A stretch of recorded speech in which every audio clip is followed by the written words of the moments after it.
बंदी छोड़ सतगुरु रामपाल जी परमेश्वर जी की जय हो। सत्सारी भाई और बहनों, परमपिता परमेश्वर सतगुरु रामपाल जी भगवान के आशीर्वाद से यथार्थ भक्ति बोध के सरलार्थ के ऊपर वीडियो बन रहे हैं। आज हमारा ये दूसरा वीडियो है और आज के वीडियो में आदरणीय गरीबदास जी महाराज जी की जीवन लीला के ऊपर परमपिता परमेश्वर सतगुरु रामपाल जी ने प्रकाश डाला है और हमने आदरणीय गरीबदास जी महाराज जी की जीवन लीला को बहुत ही ध्यान से पढ़ना चाहिए। पहली बात तो सतगुरु रामपाल जी भगवान ने अपने कर कमलों से लिखा है, इसको पढ़ने से भी हमें पुण्य की प्राप्ति होगी। और दूसरा, किसी भी महापुरुष की जो कि कबीर पंथ से संबंधित है उसकी जीवनी पढ़ने से वैसे भी हम पुण्य के भागी बनते हैं। और ये जीवनी पढ़ना इसलिए भी ज़रूरी है क्योंकि तीनों समय की जो आरतियां हैं उनमें ज़्यादातर वाणियां आदरणीय गरीबदास जी महाराज जी की ही हैं। तो वीडियो शुरू करने से पहले परम पूज्य सतगुरु रामपाल जी परमेश्वर जी से आशीर्वाद प्राप्त करते हैं, उनका जयकारा लगाते हैं। बंदी छोड़ सतगुरु रामपाल जी परमेश्वर जी की जय हो।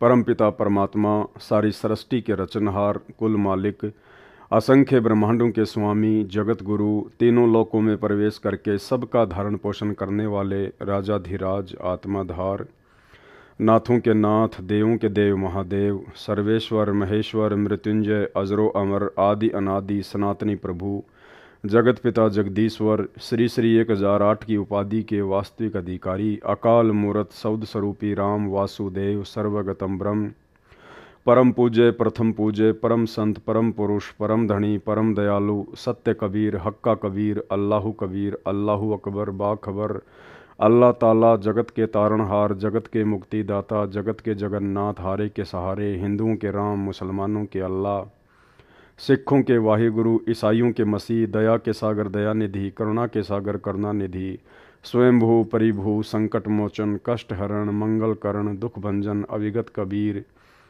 निर्विकार निर्विषम परमात्मा, अलय अलेख सतगुरु, आदि अनादि सतगुरु, असली मर्यादा पुरुषोत्तम, असली राम, असली कृष्ण, असली घनश्याम, असली मुरारी, राजाओं के राजा, महाराजाओं के महाराजा, शहंशाहों के शहंशाह, सम्राटों के सम्राट, भगवानों के भगवान, अल्लाहों के अल्लाह, प्रभुओं के प्रभु, मसीहाओं के मसीह, सच्चे वाहिगुरु, बाबाओं के बाबा, पीरों के पीर, सेठों के सेठ, जगत सेठ, सावड़सा सेठ, सर्वगुण संपन्न, अनंत कोटि कलाओं के स्वामी, अनंत कोटि ब्रह्मांडों के नायक, योगियों में महायोगी, ध्यानियों में महाध्यानी, सिद्धों में परम सिद्ध, ज्ञानियों में तत्वज्ञानी, ब्रह्मज्ञानी, महाज्ञानी, परम ज्ञानी, सर्वश्रेष्ठ ज्ञानी, युवा कबीर, समर्थ कबीर, असमवात, अमित ओझा, सच्चे रहनुमा, करीम अल्लाह, सुभान अल्लाह, दुनिया के अंतिम पैगंबर। 8 सितंबर 1951 से गांव धनाना, जिला सोनीपत, हरियाणा, भारतवर्ष की पावन भूमि पे प्रकट रियल कल की भगवान श्री नारायण साकार हरि, रियल बाबा साहेब, संत श्रोमणी सतगुरु रामपाल जी परमेश्वर जी के चरण कमल में साध संगति से जुड़े हुए हम सभी सत्सेवक भाई बहनों का अनंत कोटि दंडवत प्रणाम।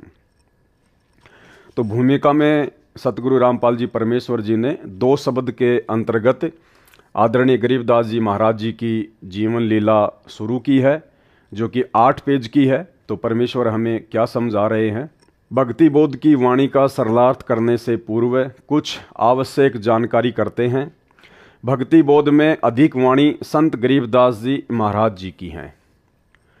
संत गरीबदास जी का जन्म गांव छुडानी, जिला झज्जर, हरियाणा प्रांत में सन 1717 विक्रमी संवंत सन 1774 में हुआ। गांव छुडानी में गरीबदास जी महाराज जी का नानका है। ये गांव करोथा, जिला रोहतक, हरियाणा के रहने वाले धनखड़ गोत्र के थे। इनके पिता श्री बलराम जी का विवाह गांव छुडानी में श्री शिवलाल सिहाग की बेटी रानी देवी से हुआ था। श्री शिवलाल जी का कोई पुत्र नहीं था, इसलिए श्री बलराम जी को घर जमाई रख लिया था। गांव छुडानी में रहते 12 वर्ष हो गए थे तब संत गरीबदास जी महाराज जी का जन्म छुडानी गांव में हुआ था। अब यहाँ परमेश्वर जी ने आदरणीय गरीबदास जी महाराज जी के रूप में एक भगत के रूप में भूमिका की। तो परमेश्वर जी यहाँ पे जन्म शब्द का यूज कर रहे हैं क्योंकि हमारी चरम दृष्टि को धोखा देते हुए और काल को धोखा देते हुए परमात्मा इस 21 ब्रह्मांड में सतगुरु रूप धारण करके अपना ज्ञान प्रचार करते हैं। जबकि वास्तविकता ये है कि आदरणीय गरीबदास जी महाराज स्वयं ही कबीर परमात्मा थे और इसका जीता जागता उदाहरण प्रमाण आपको परम पूज्य सतगुरु रामपाल जी परमेश्वर जी के मुख कमल से एक छोटा सा 2 मिनट का सत्संग सुनाते हैं, जिसमें परमेश्वर जी ने जिक्र किया कि जब आदरणीय गरीबदास जी महाराज मात्र 3 दिन के थे, मात्र 3 दिन के शिशु रूप में, उस समय उन्होंने अर्जुन और सर्जुन को सार नाम दिया था।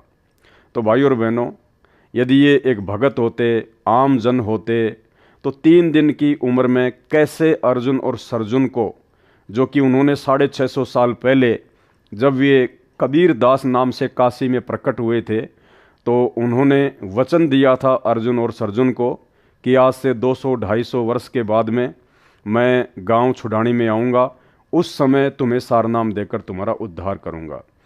तो जैसे ही आदरणीय गरीबदास जी महाराज लीलामय रूप में गांव छुड़ानी में प्रकट हुए, उन्होंने सौपन के माध्यम से अर्जुन और सर्जुन को बता दिया था कि गांव छुड़ानी में मैं आ चुका हूँ। और मात्र 3 दिन की उम्र में परमेश्वर ने शिशु रूप में अर्जुन और सर्जुन को सार नाम दिया।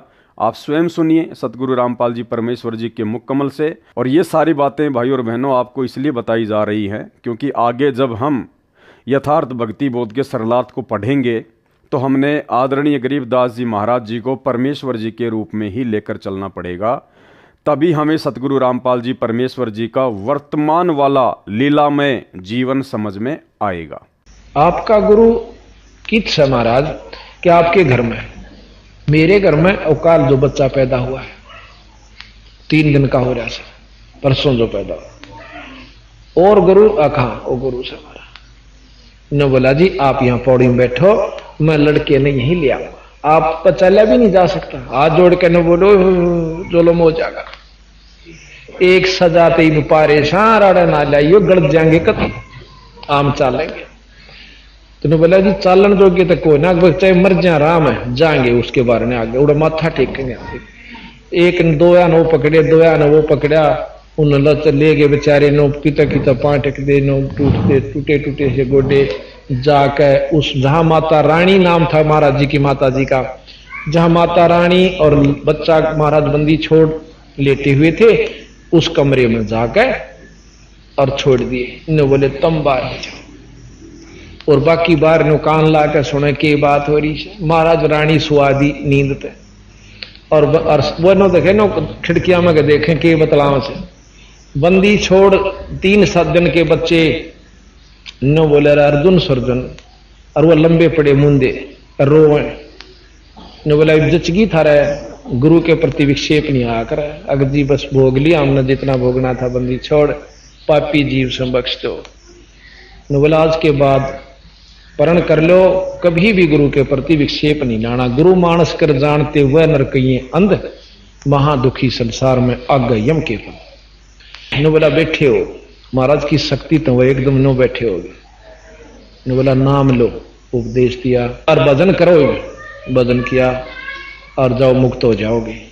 इतना कह के उसने ठाक बलराम जी उनके पौड़ी में ले आए, 2-3 दिन वहां डटे, उसी समय शरीर त्याग कर सतलोक। गांव छुड़ानी में रहते 12 वर्ष हो गए थे तब संत गरीबदास जी महाराज जी का जन्म हुआ था। श्री शिवलाल जी के पास 2500 बीघा, बड़ा बीघा जो वर्तमान के बीघा से 2.75 बड़ा होता था, जमीन थी, जिसके वर्तमान में 1400 एकड़ जमीन बनती है। उस सारी जमीन के वारिस श्री बलराम जी हुए तथा उसके पश्चात उनके इकलौते पुत्र संत गरीबदास जी उस सारी जमीन के वारिस हुए। उस समय पशु अधिक पाले जाते थे, लगभग 150 गौवें थी, बलराम जी रखते थे। उनके चराने के लिए अपने पुत्र गरीबदास जी के साथ अन्य कई चरवा, पाली, गवाले किराए पर ले रखे थे। वे भी गौओं को खेतों में चराने के लिए ले जाया करते थे। जिस समय संत गरीबदास जी 10 वर्ष की आयु के हुए, वे गायों को चराने के लिए नला नामक खेत में गए हुए थे। फाल्गुन मास को सुदी द्वादशी के दिन लगभग 10 बजे परम अक्षर ब्रह्म एक जिंदा महात्मा के वेश में मिले, कंवारी गाय का दूध पिया। जिंदा वेशधारी परमात्मा से ग्वालों ने दूध पीने का आग्रह किया तो परमेश्वर ने कहा कि मैं कंवारी गाय का दूध पीऊँगा। गरीबदास बालक ने एक बछिया जिसकी आयु 1.5 वर्ष की थी जिंदा बाबा के पास लाकर खड़ी कर दी। परमात्मा ने बछिया की कमर पर आशीर्वाद भरा हाथ रख दिया। बछिया के स्तन लंबे लंबे हो गए। एक मिट्टी के 5 किलोग्राम की क्षमता के पात्र को बछिया के स्तनों के नीचे रखा। स्तनों से अपने आप दूध निकलने लगा। मिट्टी का पात्र भर जाने पर दूध निकलना बंद हो गया। पहले जिंदा बाबा ने पिया, शेष दूध को अन्य ग्वालों को पीने के लिए कहा तो जो बड़ी आयु के ग्वाले संख्या में 10-12 थे कहने लगे कि बाबा जी, कंवारी गाय का दूध तो पाप का दूध होता है, हम नहीं पिएंगे। दूसरे, आप न जाने किस जाति के हो, आपका झूठा दूध हम नहीं पिएंगे। तीसरे, यह दूध आपने जादू जंत्र करके निकाला है, हम पर जादू जंत्र का कुप्रभाव पड़ेगा।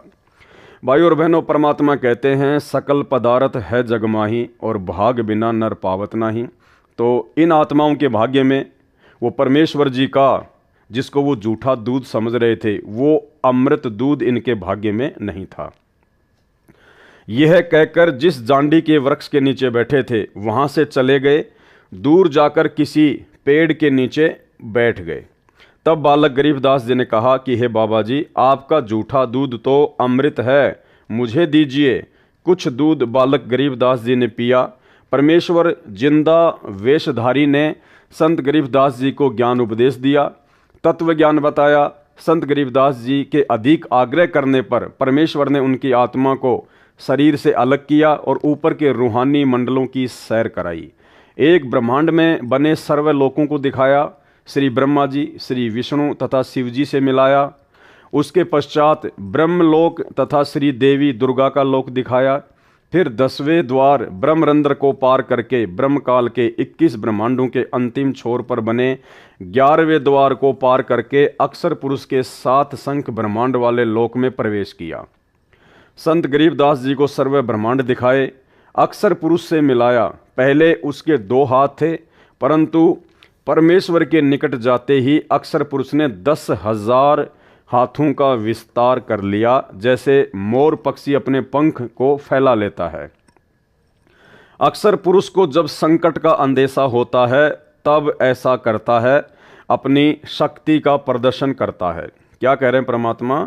जब 7 शंख ब्रह्मांडों के स्वामी अक्षर पुरुष को भी संकट का अंदेशा होता है, जब उसको भय लगता है, तब ऐसा करता है, अपनी शक्ति का प्रदर्शन करता है।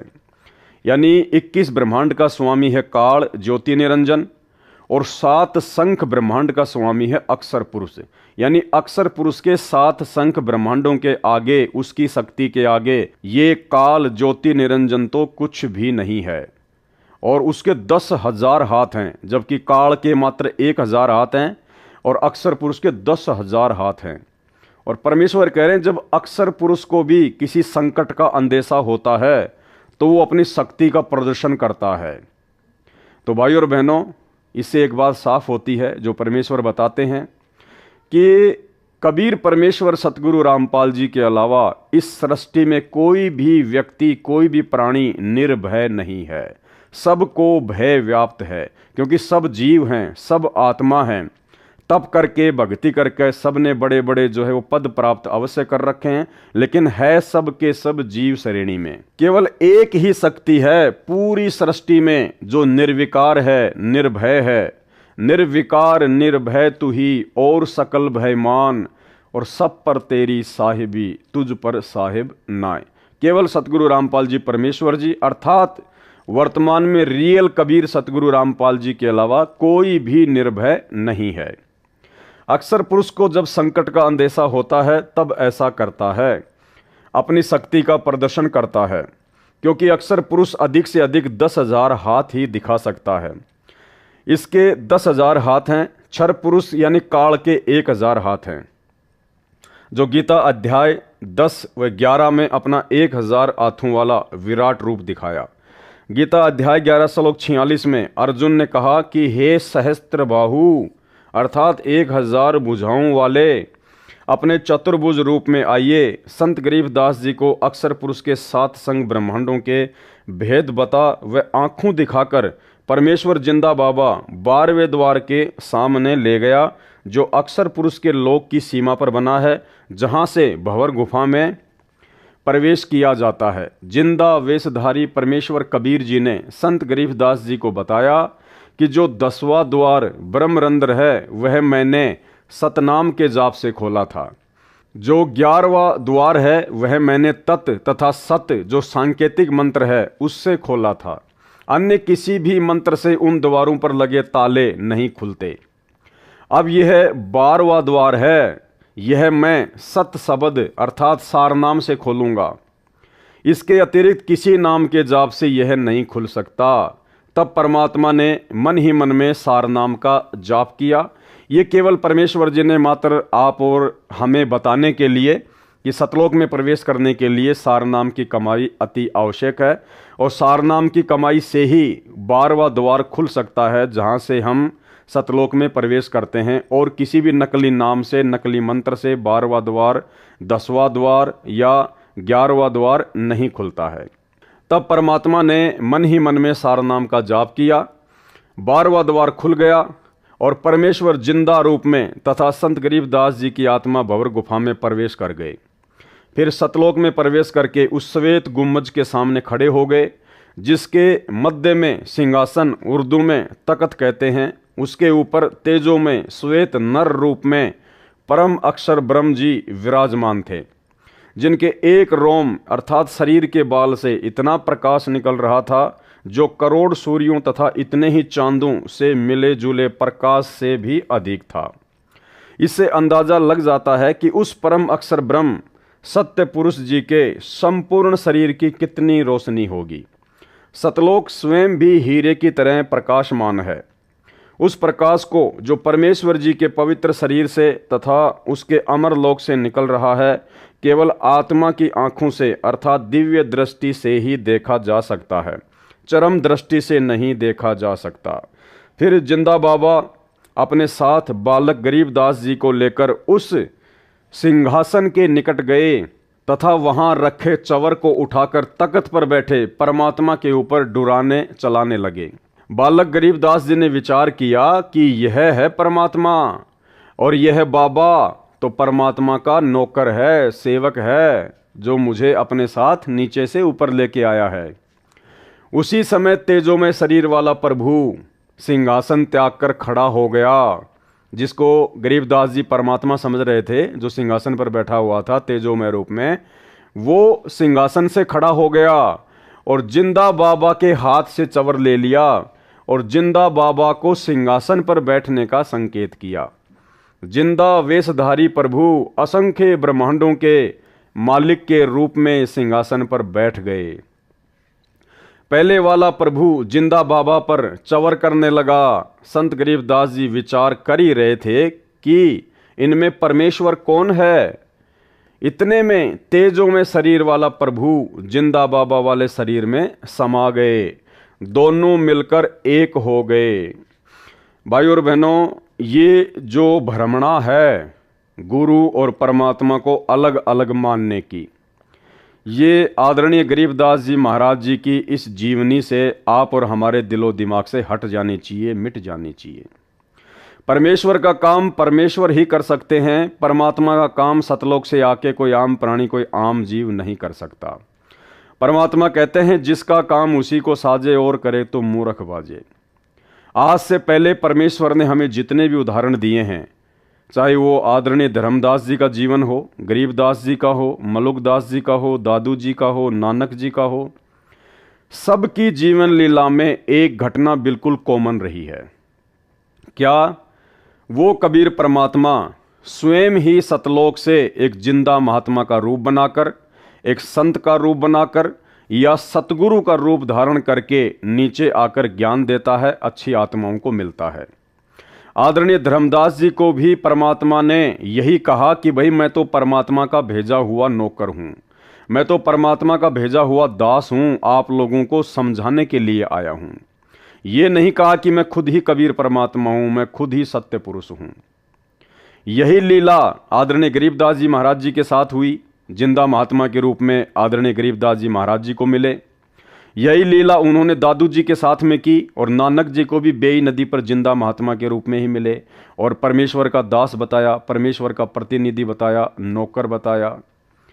और भाई बहनों, उसके बाद में जब वे महापुरुष उस जिंदा महात्मा के साथ में, जिसको वो मात्र एक बाबा समझ रहे थे, संत समझ रहे थे, परमात्मा का भेजा हुआ कोई दूत समझ रहे थे, जब वे सभी आत्माएं सतलोक देखने के लिए उनके साथ में जाती हैं, तो सबके साथ में यही लीला होती है, यही घटना घटित होती है।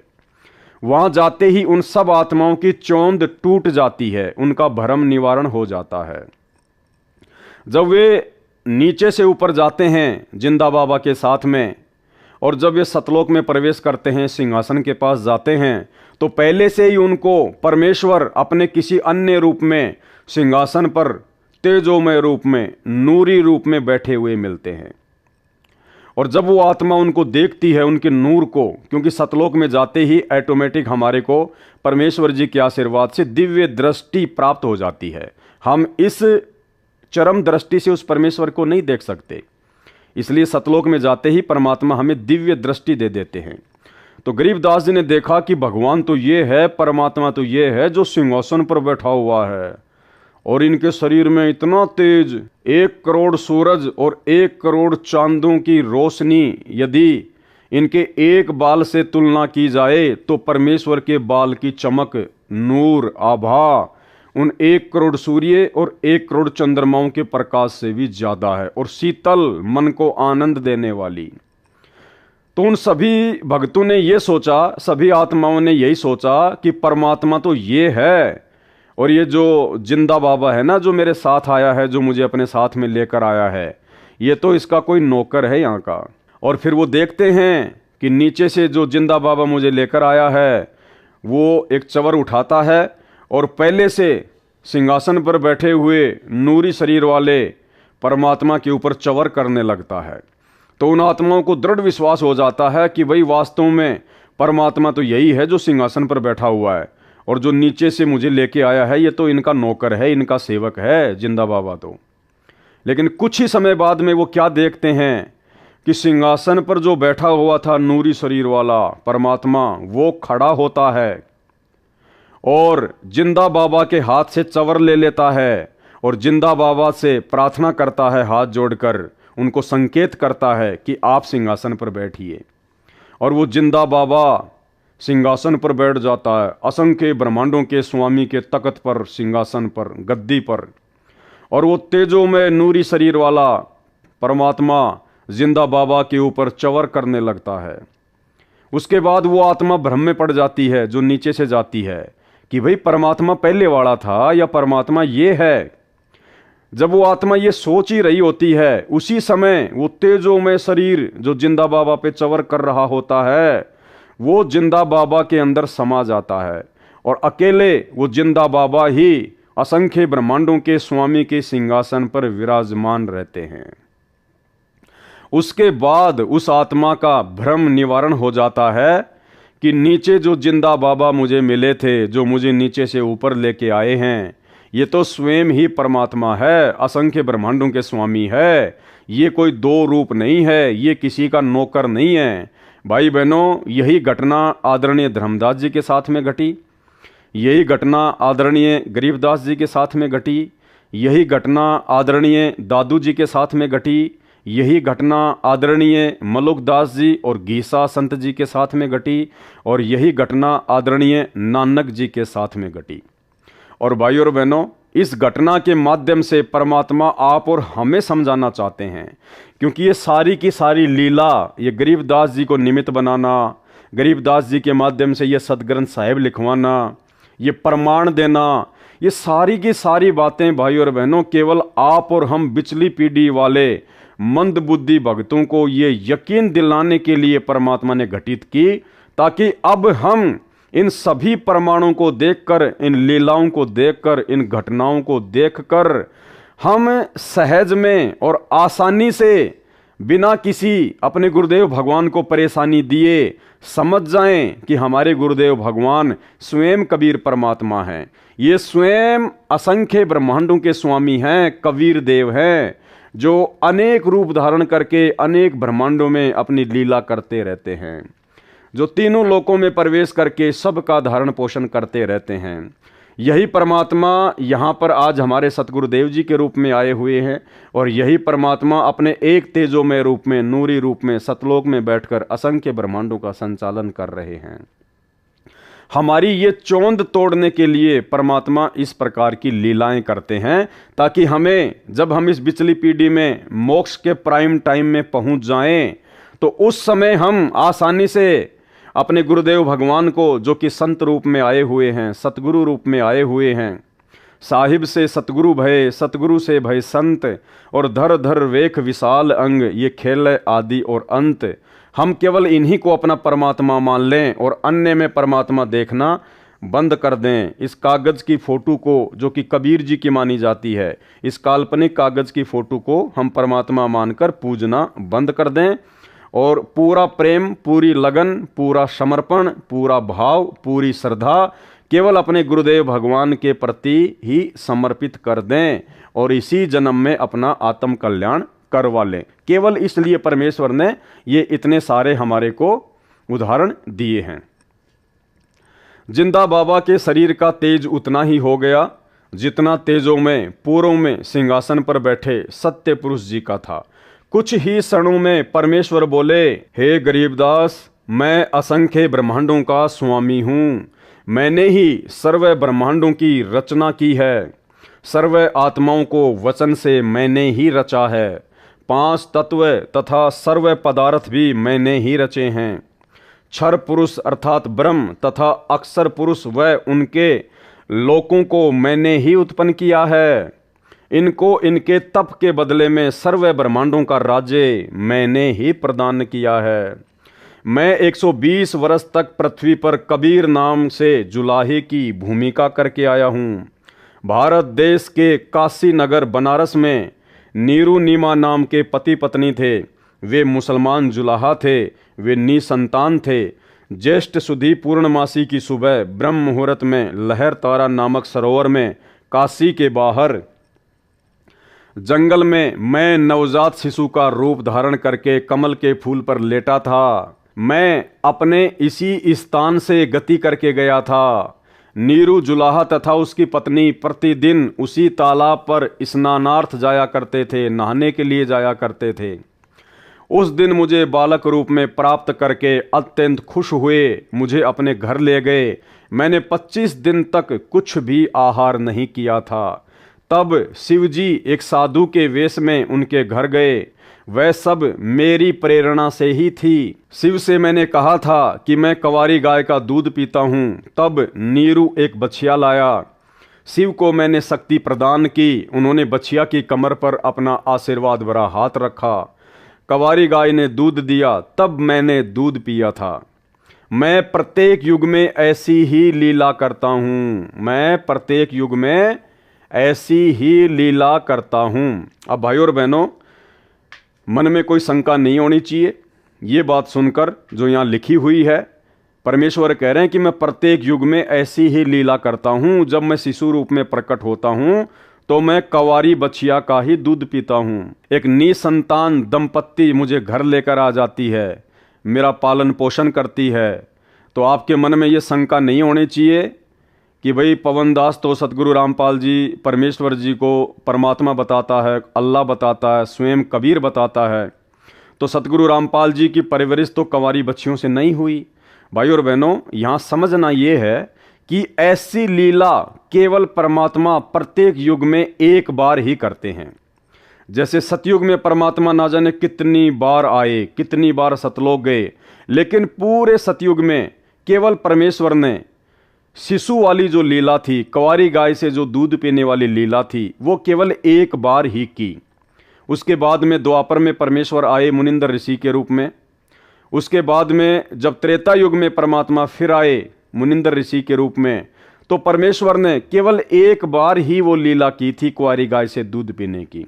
बाकी ना जाने कितनी बार परमात्मा आए, कितनी बार सतलोक गए, कभी जिंदा महात्मा के रूप में, कभी किसी संत के रूप में। फिर परमात्मा द्वापर युग में करुणामय ऋषि के नाम से आए और पूरे द्वापर युग में परमात्मा ने केवल एक लीला पूरा जीवन उन्होंने वैसा ही निभाया जैसा परमेश्वर पहले निभाते आ रहे हैं।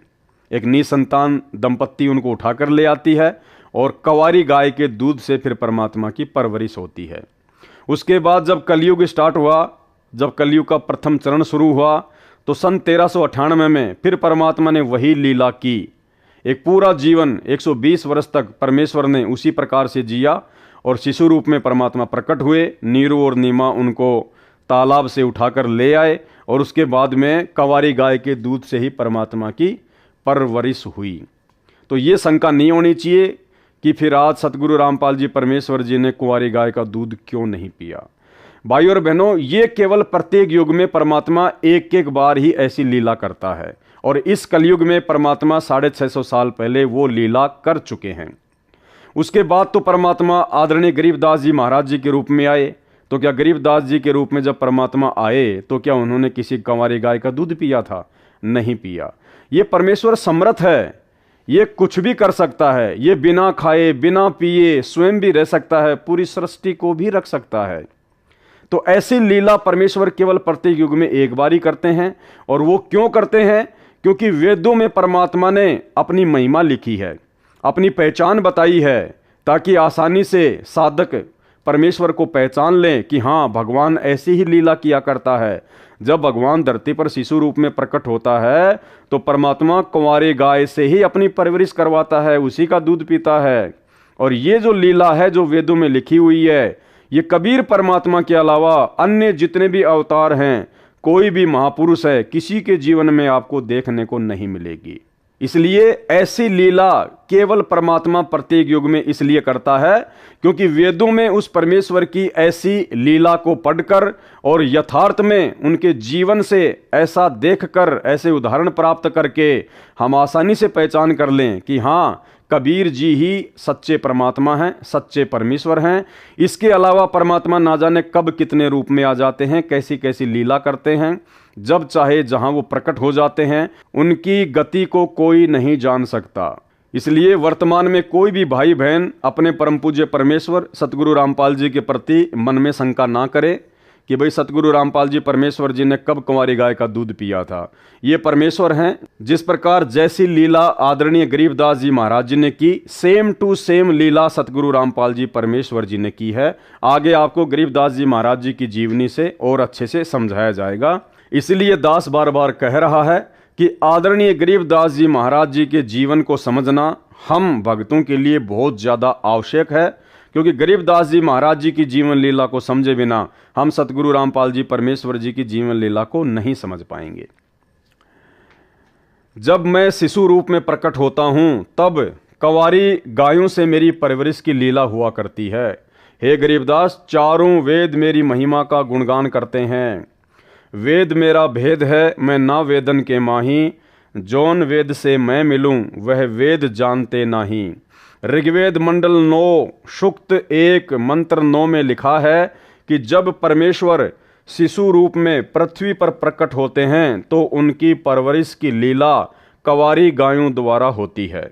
मैं सतयुग में सत सुकृत नाम से प्रकट हुआ था, त्रेता युग में मुनिंदर नाम से तथा द्वापर में करुणामय नाम से, और संवत 1455 ज्येष्ठ सुधी पूर्णमासी को मैं कलयुग में कबीर नाम से प्रकट हुआ व प्रसिद्ध हुआ था।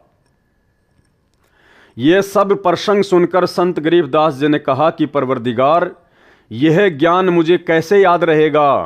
तब परमेश्वर जी ने बालक गरीबदास जी को आशीर्वाद दिया और कहा कि मैंने तेरा ज्ञान योग खोल दिया है, अध्यात्म ज्ञान तेरे अंतःकरण में डाल दिया है। अब आप असंख्य युगों के पहले से लेकर वर्तमान तथा भविष्य का ज्ञान भी याद रखोगे। दूसरी ओर नीचे पृथ्वी पर शाम के 3 बजे के आसपास अन्य ग्वालों को याद आया कि गरीबदास नहीं है, लाओ उठाकर। तब एक पाली गया, उसने दूर से आवाज लगाई कि हे गरीबदास आजा, गायों के सामने खड़ा होकर अपनी बारी कर। हम बहुत देर से खड़े हैं। भगत गरीबदास जी नहीं बोले और न उठे, क्योंकि पृथ्वी पर तो केवल शरीर था, जीव आत्मा तो ऊपर के मंडलों की सैर कर रही थी। उस पाली ने निकट जाकर हाथ से शरीर को हिलाया तो शरीर जमीन पर गिर गया। पहले सुखासन पर स्थित था, यानी पहले वो शरीर जमीन पर बैठा हुआ था। ग्वाले ने देखा तो बालक गरीबदास को मृत पाया, मरा हुआ पाया। उसने शोर मचाया, अन्य ग्वाले दौड़े आए। उनमें से एक गांव छुडानी की ओर दौड़ा। छुडानी गांव से गांव कबलाना के रास्ते पर वह जांडी का पेड़ था, जिसके नीचे परमेश्वर जी जिंदा रूप में गरीबदास जी तथा अन्य पालियों के साथ बैठे थे। गांव कबलाना की सीमा के साथ वह खेत सटा हुआ था, जो छुडानी गांव का है, जो गरीबदास जी का अपना ही खेत था। वह स्थान गांव छुडानी से 1.5 किलोमीटर दूर है। गांव छुडानी में जाकर उस पाली ने गरीबदास जी के पिता, माता, नाना, नानी को सब हाल बताया कि एक बाबा ने कवारी गाय का दूध जादू मंत्र करके निकाला। वह दूध हमने तो पिया नहीं, बालक गरीबदास ने पी लिया। हमने अभी देखा तो वह मर चुका है। बच्चे के शव को चिता पर रखकर अंतिम संस्कार की तैयारी कर दी। उसी समय परमेश्वर कबीर जी ने कहा, हे गरीबदास, आप नीचे जाओ, आपके शरीर को नष्ट करने जा रहे हैं। संत गरीबदास जी ने नीचे देखा तो यह पृथ्वी लोक सतलोक की तुलना में नरक लोक के समान दिखाई दे रहा था। जब संत गरीबदास जी ने सतलोक से नीचे देखा अपनी दिव्य दृष्टि से, क्योंकि परमेश्वर ने उनको आशीर्वाद दे दिया था, तो सतलोक की तुलना में परमात्मा कह रहे हैं कि ये पृथ्वी लोक, ये किस ब्रह्मांड ऐसा है जैसे कूड़ा करकट, कूड़े का ढेर, गंदगी, नरक। भाई और बहनों, जिस प्रकार एक सूअर होता है और सूअर सारा दिन गंदगी में नाक रगड़ता रहता है, टट्टी पेशाब में नाक रगड़ता रहता है, गटर में लौटता रहता है, यानी सबसे ज्यादा जो घृणित वस्तुएं होती हैं उनका सेवन सूअर करता है। अब यदि उस सूअर की आत्मा को एक दिन के लिए और किसी राष्ट्रपति या प्रधानमंत्री की आत्मा में डाल दिया जाए और 24 घंटे फिर वो सूअर की आत्मा राष्ट्रपति और प्रधानमंत्री के रूप में 7 स्टार होटल में सोएगा, खाएगा, एरोप्लेन में घूमेगा, 56 प्रकार के पकवान उसके सामने खड़े रहेंगे, लोग उसके सामने हाथ जोड़कर खड़े रहेंगे, जी हुजूर, जी हुजूर। तो भाई और बहनों, 24 घंटे समाप्त होने के बाद अब उस सूअर की आत्मा को कहा जाए कि भाई अब आपका समय समाप्त हो गया, आप वापस सूअर के शरीर में जाइए। तो क्या वो आत्मा जो प्रधानमंत्री के शरीर में विराजमान है, जो सर्व सुख भोग रही है, सर्व आनंद भोग रही है, क्या उस आत्मा की आसानी से इच्छा बनेगी वापस सूअर के शरीर में जाने की? क्योंकि जब वो प्रधानमंत्री के शरीर से और सूअर वाली स्थिति को देखेगा, उस जगह को देखेगा, गटर को देखेगा, टट्टी पेशाब को देखेगा, गंदगी को देखेगा, तो उसकी इच्छा नहीं बनेगी कि मैं इस शरीर से निकलकर सूअर के शरीर में चला जाऊं। तो भाई और बहनों, ठीक इसी प्रकार सतलोक की तुलना में ये पृथ्वी लोक परमेश्वर ने ऐसा बताया जैसे नरक, नरक यानी सबसे गंदा स्थान। संत गरीबदास जी ने नीचे को देखा तो यह पृथ्वी लोक सत्य लोक की तुलना में नरक लोक के समान दिखाई दे रहा था। संत गरीबदास जी ने कहा, हे प्रभु, मुझे नीचे मत भेजो, यहीं पर रख लो। तब सत्य पुरुष कबीर जी ने कहा कि आप पहले भक्ति करोगे, जो साधना मैं तुम्हें बताऊंगा, उस भक्ति की कमाई शक्ति से फिर यहाँ स्थायी स्थान प्राप्त करोगे। सामने देख, वह तेरा महल है जो खाली पड़ा है। अर्थात भाई और बहनों, आदरणीय गरीबदास जी महाराज जी को निमित्त बनाकर परमेश्वर कबीर जी अर्थात सतगुरु रामपाल जी परमेश्वर आप और हम आत्माओं को चेताना चाहते हैं, जागृत करना चाहते हैं। हम सोई हुई आत्माओं को जगाना चाहते हैं कि तुम कहाँ नरक में पड़े हो, इस झोपड़ी में पड़े हो। गरीबदास जी को निमित्त बनाकर परमेश्वर हमें क्या कह रहे हैं कि सामने देख, तेरा महल घर नहीं, महल। महल यानी जिसमें सारे ऐसो आराम के साधन हो, जिसमें किसी चीज की कोई कमी ना हो, उसको कहते महल। सामने देख, वह तेरा महल है जो खाली पड़ा है। और सतलोक में हमारे जो महल हैं भाई और बहनों, वो कोई मिट्टी, ईंट और पत्थर के बने नहीं हैं। हीरे, मोती, लाल, पन्ने, बहुमूल्य जवाहरात, उनसे बने हुए हैं। और परमेश्वर ने एक सत्संग में बताया कि सतलोक में जो आपके महल हैं, जो खाली पड़े हैं वर्तमान में, उनका व्यास, उनका क्षेत्रफल, उनकी लंबाई चौड़ाई कितनी है? जितनी ये पृथ्वी है। ये पृथ्वी देख लो कितनी बड़ी है, जिसके ऊपर 7 समुंदर, लगभग 300 के आसपास बड़े बड़े देश हैं। जितनी बड़ी ये पूरी पृथ्वी है, इससे भी बड़े बड़े सतलोक में आप और हमारे महल हैं। क्योंकि वहां पर हमारा जो शरीर होता है वो 16 सूर्य जितना तेजोमय होता है, तो लंबाई चौड़ाई भी उसी आकार में होगी हमारी। इसलिए परमात्मा कह रहे हैं कि सतलोक में आपके मकान खाली पड़े हुए हैं। और यहाँ हम लोग कोई छोटा मोटा, कोई 50 गज में, कोई 100 गज में, कोई टूटा फूटा मकान बना लेते हैं, तो फूला नहीं समाते कि पता नहीं मैंने क्या प्राप्त कर लिया। सामने देख, वह तेरा महल है जो खाली पड़ा है। सर्व खाद्य पदार्थ भरे पड़े हैं। नीचे पृथ्वी पर वर्षा होगी तो अन्न होगा। कितनी मेहनत करनी पड़ती है। यहाँ जैसे पदार्थ पृथ्वी पर हैं ही नहीं। आप नीचे जाओ, प्रथम मंत्र मैंने तुझे दे दिया है, फिर सत्य नाम भी तुझे प्रदान करने आऊंगा। यह सतनाम 2 अक्षर का होता है। एक ओम अक्षर, दूसरा तत्, ये सांकेतिक है। फिर कुछ समय उपरांत तुझे सार नाम दूंगा। इन सर्व नामों प्रथम, दूसरा तथा तीसरा की साधना करके ही तू यहां आ सकेगा। अर्थात हम भगत भाई बहन इन तीनों मंत्रों की साधना मर्यादा में आजीवन रहकर ही सतलोक जा सकते हैं। मैं हरदम भगत के साथ रहता हूं। परमात्मा क्या कह रहे हैं कि मैं हरदम भगत के साथ रहता हूं।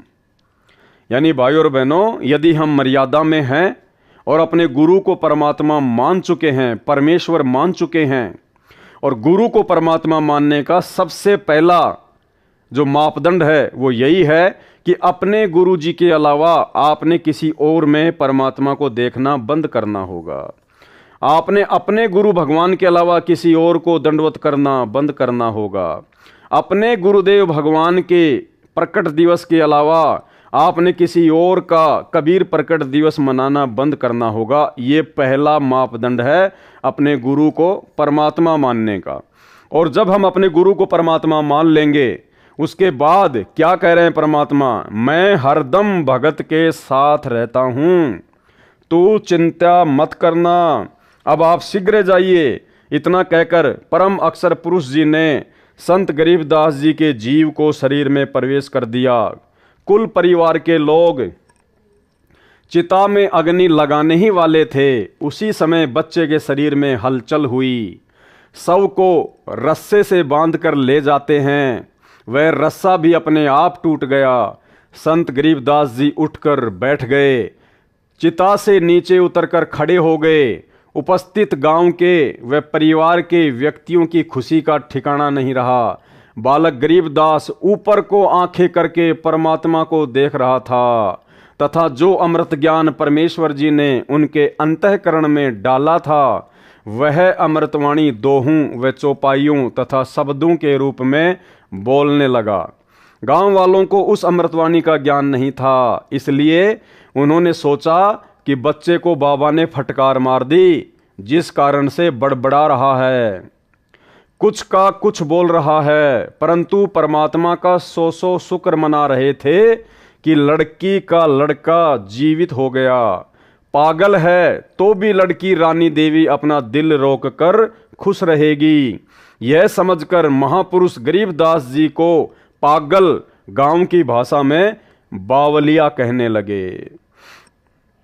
भाई, अगर गरीबदास जी अगर एक भगत होते तो भगत के लिए कभी भी महापुरुष शब्द का प्रयोग नहीं किया जाता है। महापुरुष तो केवल पूरी सृष्टि में एक ही है, कबीर परमात्मा सतगुरु रामपाल जी। 3 वर्ष के पश्चात एक गोपाल दास संत दादू दास जी के पंथ से दीक्षित था। वह संतों की वाणी को समझता था, उसके महत्व को जानता था। वह वैश्य जाति से था, यानी वो बनिया था। संत वेशभूषा में रहता था। बनिए के घर जन्म होने के कारण कुछ पढ़ा लिखा भी था। घर त्याग कर संन्यास ले रखा था। अधिकतर भ्रमण करता रहता था, गांव-गांव में जाकर प्रचार करता था। कुछ शिष्य भी बना रखे थे।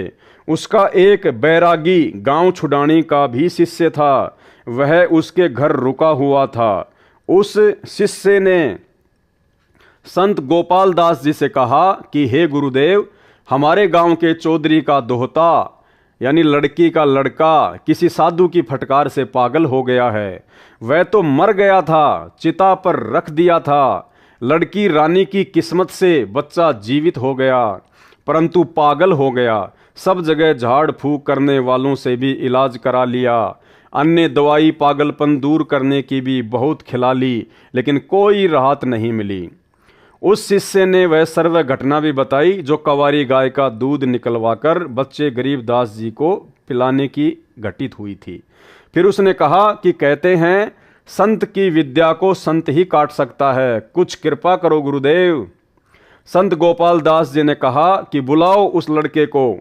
शिष्य ने चौधरी शिवलाल जी से कहा कि मेरे घर पर एक बाबा जी आया है, मैंने उसको आपके दोते गरीबदास जी के बारे में बताया है। बाबा जी ने कहा है कि एक बार बुलाओ, ठीक हो जाएगा, एक बार दिखा लो। अब तो गांव में ही बाबा जी आया है, बहुत पहुंचा हुआ संत है, जगत का पेखना पेख्या, धनी का नाम ना लेखा। जो पहुंचे हुए संत थे, जो महापुरुष थे आदरणीय गरीबदास जी महाराज जी, उनको तो कहने लगे बावलिया। और दादू पंथ से दीक्षित एक बनिया, एक भगत संत गोपाल दास जी को पहुंचा हुआ महात्मा कह रहे हैं। शिवलाल जी के साथ गांव के अन्य कई व्यक्ति भी बाबा के पास गए, साथ में बच्चे गरीबदास जी को भी ले गए। संत गोपाल दास जी ने बालक गरीबदास जी से प्रश्न किया कि बेटा, वह कौन बाबा था जिसने तेरा जीवन बर्बाद कर दिया। प्रिय पाठकों से यहाँ पर यह बताना अनिवार्य है कि संत गोपाल दास जी संत दादू दास जी के पंथ से दीक्षित थे।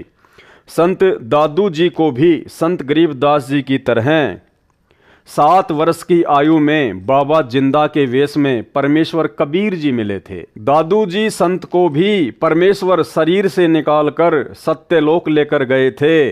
संत दादू जी 3 दिन रात अचेत अवस्था में रहे थे।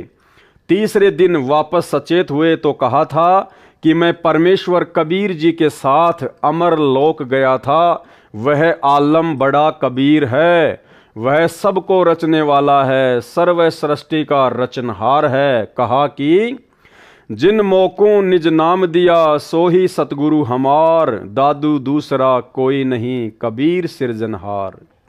दादू नाम कबीर की जय कोई लेवे ओट, उनको कभू लागे नहीं काल बजर की चोट। अब ही तेरी सब मिटे काल कर्म की पीड़, श्वास उसास सुमर ले दादू नाम कबीर।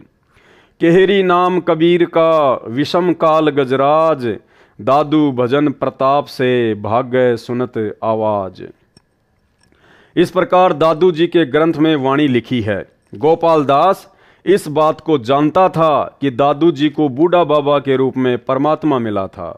दादू जी मुसलमान तेली था, इसलिए मुसलमान समाज कबीर का अर्थ बड़ा करता है, जिस कारण से काशी वाले जुलाहे कबीर को नहीं मानते। दादू पंथी कहते हैं कि कबीर का अर्थ है बड़ा भगवान, अल्लाहु कबीर, अल्लाह अकबीर कहते हैं। इसी प्रकार श्री नानक देव जी सुल्तानपुर शहर के पास बह रही बेई नदी में स्नान करने गए।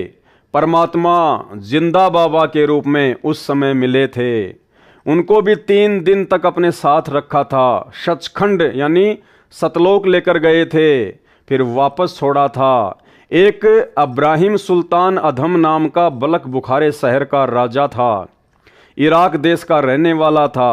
उसको भी परमात्मा जिंदा बाबा के रूप में मिले थे। उसका भी उद्धार कबीर परमेश्वर जी ने किया था। संत गोपाल दास ने बच्चे गरीबदास जी से प्रश्न किया था कि तेरे को कौन बाबा मिला था जिसने तेरा जीवन बर्बाद कर दिया। संत गरीबदास जी ने उत्तर दिया था कि हे महात्मा जी, जो बाबा मुझे मिला था उसने मेरा कल्याण कर दिया, मेरे जीवन को आबाद कर दिया, वह पूर्ण परमात्मा है। गरीब हम सुल्तानी नानक तारे, दादू को उपदेश दिया, जाति जुलाहा भेद न पाया, काशी माहे कबीर हुआ। गरीब अनंत कोटि ब्रह्मांड का एक रति नहीं भार, सतगुरु पुरुष कबीर है कुल के सृजनहार। गरीब सब पदवी के मूल हैं, सकल सिद्धि हैं तीर, दास गरीब सतपुरुष भजो अविगत कला कबीर। गरीब अजब नगर में ले गए हमको सतगुरु आन, झिलके बिंब अगाध गति हम सूते चादर तान। गरीब सौद स्वरूपी उतरे सतगुरु सत्य कबीर, दास गरीब दयाल है डिगे बंधावे धीर। गरीब अलल पंख अनुराग है सुन मंडल रहे थीर, दास गरीब उधारिया सतगुरु मिले कबीर। गरीब परपट्टन वह लोक है जहाँ अदली सतगुरु सार, भक्ति हेत से उतरे पाया हम दीदार। गरीब ऐसा सतगुरु हम मिला है जिंदा जगदीश, सुन विदेशी मिल गया छत्र मुकुट है शीस।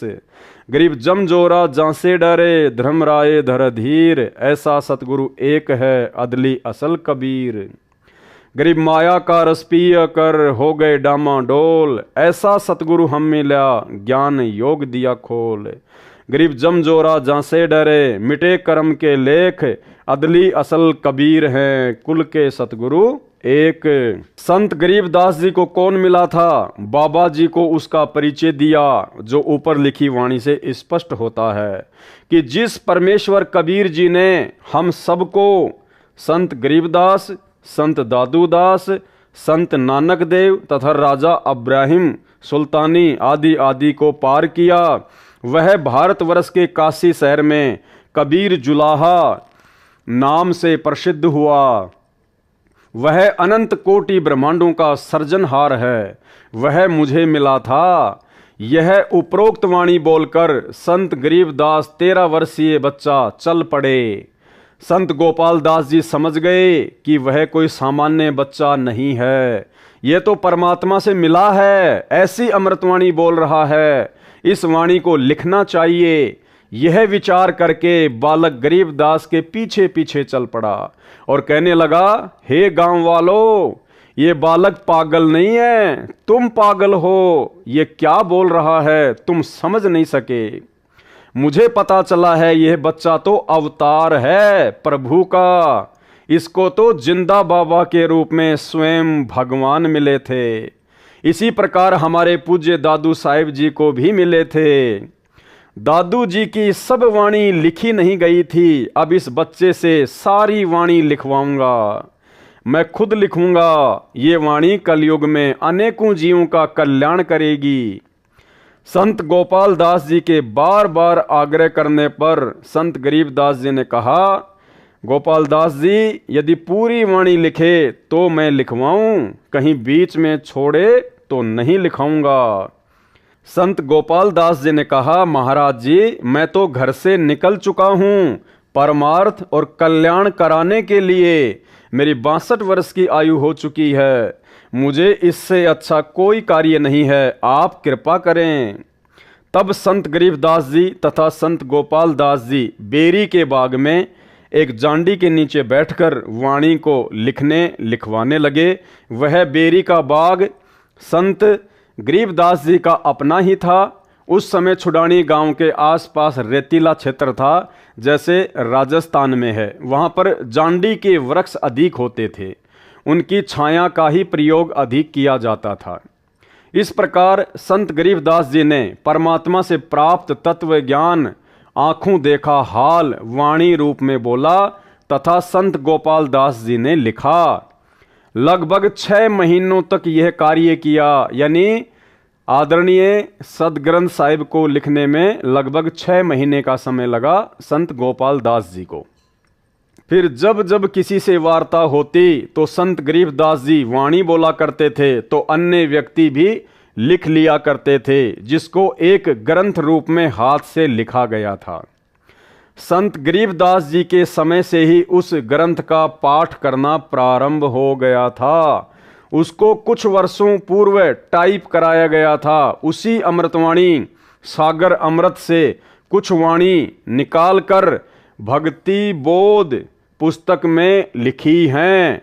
यानी जिस भक्ति बोध का अब परमेश्वर आगे खुलासा करेंगे, उसी अमृतवाणी सागर अमृत से कुछ वाणी निकालकर भक्ति बोध पुस्तक में लिखी हैं। इसके अतिरिक्त परमेश्वर कबीर जी ने जो सूक्ष्म वेद अपने मुख कमल से बोला था, कबीर सागर, उस अमृत सागर कबीर सागर से निकालकर इसी भक्ति बोध पुस्तक में लिखी हैं। उस अमृतवाणी का अब सरलार्थ प्रारंभ किया जाता है। यानी भाइयों और बहनों, अभी तक आपने ये जो 2 वीडियो देखे हैं, इन 2 वीडियो में परमेश्वर जी ने भक्ति बोध पुस्तक का सरलार्थ करने से पहले केवल एक भूमिका बनाई है। यानी जिन जिन महापुरुषों का और जिन जिन महापुरुषों की वाणियों का भक्ति बोध में विशेष महत्व है, विशेष रोल है, हमें पहले उनके बारे में जानना अति आवश्यक था, ताकि हम भक्ति बोध के सरलार्थ को आसानी से समझ सकें, पढ़ सकें। तो अभी तक तो परमेश्वर ने केवल एक भूमिका सी तैयार की है, जिसके ये 2 वीडियो बने हैं। तो कल रात्रि 9 बजे सभी भाई बहन लाइव जुड़िए। तब तक के लिए हम सभी भाई बहन परमपिता परमेश्वर सतगुरु रामपाल जी भगवान से इजाज़त लेते हैं। बंदी छोड़ सतगुरु रामपाल जी परमेश्वर जी की जय हो।